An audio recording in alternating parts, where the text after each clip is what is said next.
Hi friends! All right, thank you for joining us for Harry Potter today. I did forget my hat, but Kenny's so cozy now, so I don't want to get up and interrupt his comfort. All right, so let's see. Let's see where we were.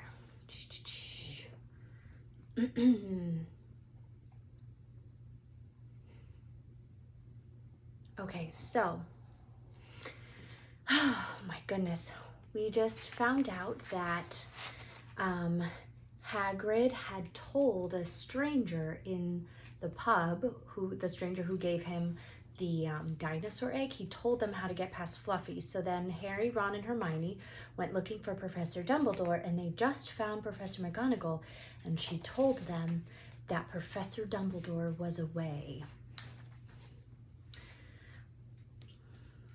And she told them, okay, like, don't worry, it's protected, go outside and enjoy the sunshine. But they didn't. It's tonight, said Harry once he was sure Professor McGonagall was out of earshot. Snape's going through the trapdoor tonight. He found out everything he needs, and now he's got Dumbledore out of the way. He sent that note. I bet the Ministry of Magic will get a real shock when Dumbledore turns up. But what can we? Hermione gasped. Harry and Ron wheeled around. Snape was standing there. Good afternoon, he said smoothly. They stared at him. You shouldn't be inside on a day like this, he said with an odd, twisted smile. We were, Harry began, but without any idea of what he was going to say. You want to be more careful, said Snape. Hanging around like this, people will think you're up to something. And Gryffindor really can't afford to lose any more points, can they? Harry flushed. They turned to go back outside, but Snape called them back. Be warned, Potter. Any more nighttime wanderings, and I will personally make sure you are expelled. Good day to you. He strode off in the direction of the staff room. Out on the stone steps, Harry turned to the others. Right, here's what we've got to do, he whispered urgently. One of us has got to keep an eye on Snape. Wait outside the staff room and follow him if he leaves it. Hermione, you better do that. Why me? It's obvious, said Ron. You pretend to be waiting for Professor Flitwick, you know. He put on a high voice. Oh, Professor Flitwick, I'm so worried. I think I got question 14B wrong. Oh, shut up, said Hermione. But she agreed to go and watch out for Snape. And we better stay outside the third-floor corridor, Harry told Ron. Come on. But that part of the plan didn't work. No sooner had they reached the door separating Fluffy from the rest of the school than Professor McGonagall turned up again, and this time she lost her temper. I suppose you think you're harder to get past than a pack of enchantments, she stormed. Enough of this nonsense. If I hear you've come near here again, anywhere near here, I'll take another 50 points from Gryffindor. Yes, Weasley, from my own house. Harry and Ron went back to the common room. Harry had just said, at least Hermione's on Snape's tail, when the portrait of the fat lady swung open and Hermione came in. I'm sorry, Harry, she wailed. Snape came out and asked me what I was doing, so I said I was waiting for Professor Flitwick, and Snape went to get him, and I've only just got away. I don't know where Snape went. Well, that's it then, isn't it? Harry said. The other two stared at him. He was pale and his eyes were glittering. I'm going out of here tonight, and I'm going to try to get the stone first. You're mad, said Ron. You can't, said Hermione. After what McGonagall and Snape have said, you'll be expelled. So what? Harry shouted. Don't you understand? If Snape gets hold of the stone, Voldemort's coming back. Haven't you heard what it was like when he was trying to take over? There won't be any Hogwarts to get expelled from. He'll flatten it or turn it into a school for the dark arts. Losing points doesn't matter anymore, can't you see? Do you think he'll leave you and your families alone if Gryffindor win the House Cup? If I get caught before I get to the stone well, I'll have to go back to the Dursleys and wait for Voldemort to find me there. It's only dying a bit later than I would have done because I'm never going over to the dark side. I'm going through that trapdoor tonight, and nothing you two is going to stop me. Voldemort killed my parents, remember? He glared at them. You're right, Harry, said Hermione in a small voice. I'll use the invisibility cloak, said Harry. It's just lucky I got it back. But will it cover all three of us? Asked Ron. All three of us? Oh, come off it. You don't think we'd let you go alone? Of course not, said Hermione briskly. How do you think you'd get to the stone without us? I'd better go and look through my books. There might be something useful. But if we get caught, you two will be expelled too. Not if I can help it, said Hermione grimly.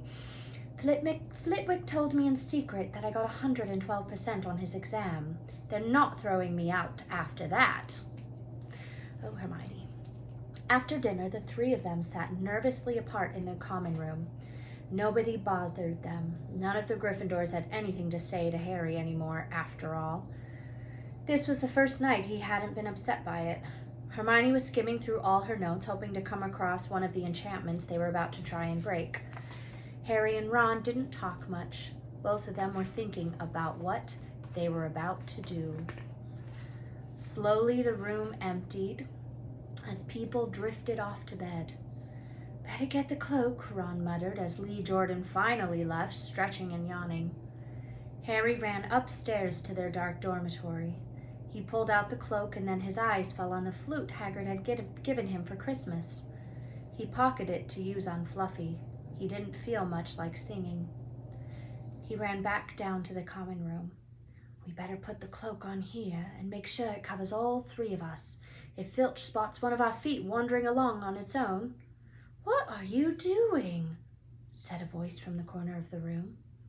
Neville appeared from behind an armchair, clutching Trevor the Toad, who looked as though he had been making another bid for freedom. Nothing, Neville, nothing, said Harry, hurriedly putting the cloak behind his back. Neville stared at their guilty faces. You're going out again, he said. No, said Hermione. No, we're not. Why don't you go to bed, Neville? Harry looked at the grandfather clock by the door. They couldn't afford to waste any more time. Snape might even now be putting Fluffy to sleep. You can't go out, said Neville. You'll be caught again. Gryffindor will be even more trouble. You don't understand, said Harry. This is important. But Neville was clearly steeling himself to do something desperate. I won't let you do it, he said, hurrying to stand in front of the portrait hole. I'll fight you. Neville, Ron exploded. Get away from that hole and don't be an idiot. Don't you call me an idiot, said Neville. I don't think you should be breaking any more rules. And you were the one who told me to stand up to people. Yes, but not to us, said Ron in exasperation. Neville, you don't know what you're doing. He took a step forward, and Neville dropped Trevor the Toad, who leapt out of sight. Go on, then. Try and hit me, said Neville, raising his fist. I'm ready. Harry turned to Hermione. Do something, he said desperately. Hermione stepped forward. Neville, she said, I'm really, really sorry about this. She raised her wand. Petrificus totalis, she cried, pointing it at Neville. Neville's arms snapped to his sides, his legs sprang together, his whole body rigid. He swayed where he stood and then fell flat on his face, stiff as a board. Hermione ran to turn him over. Neville's jaws were jammed together so he couldn't speak. Only his eyes were moving, looking at them in horror.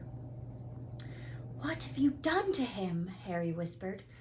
It's the full-body bind, said Hermione miserably. Oh, Neville, I'm so sorry. We had to, Neville. No time to explain, said Harry. You'll understand later, Neville, said Ron as they stepped over him and pulled on the invisibility cloak. But leaving Neville lying motionless on the floor didn't feel like a very good omen. In their nervous state, every statue's shadow looked like Filch. Every distant breath of wind sounded like Peeves swooping down on them.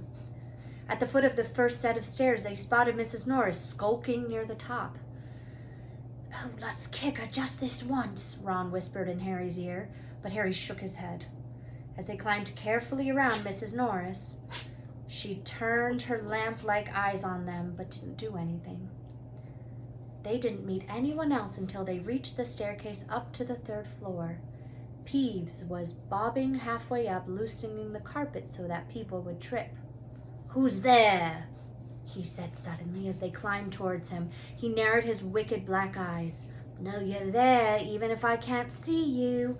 Are you ghouly or ghosty or a wee student beastie?" He rose up in the air and floated there, squinting at them. "Should call Filch, I should, if something's a-creeping around unseen." Harry had a sudden idea. "Peeves," he said in a hoarse whisper, "the bloody Baron has his own reasons for being invisible." Peeves almost fell out of the air in shock. He caught himself in time and hovered about a foot off the stairs. "So sorry, your bloodiness, Mr. Baron, sir," he said greasily. My mistake. I didn't see you, of course, I didn't. You're invisible. Forgive old Peevesy his little joke, sir." "I've business here, Peeves," croaked Harry. "Stay away from this place tonight." "I will, sir, I most certainly will," said Peeves, rising up in the air again. "Hope your business goes well, Baron. I'll not bother you." And he scooted off. "Brilliant, Harry," whispered Ron. A few seconds later, they were there, outside the 3rd floor corridor, and the door was already ajar. "Well, there you are," Harry said quietly. "Snape's already got past Fluffy." Seeing the open door somehow seemed to impress upon all 3 of them what was facing them. Underneath the cloak, Harry turned to the other 2. "If you want to go back, I won't blame you," he said. "You can take the cloak. I won't need it now." "Don't be stupid," said Ron. "We're coming," said Hermione. Harry pushed the door open. That's where we'll pause for today. I'll show you the picture tomorrow. All right. Kenny, say goodbye. All right, he's ready for his 17th nap of the day. Bye, my friends.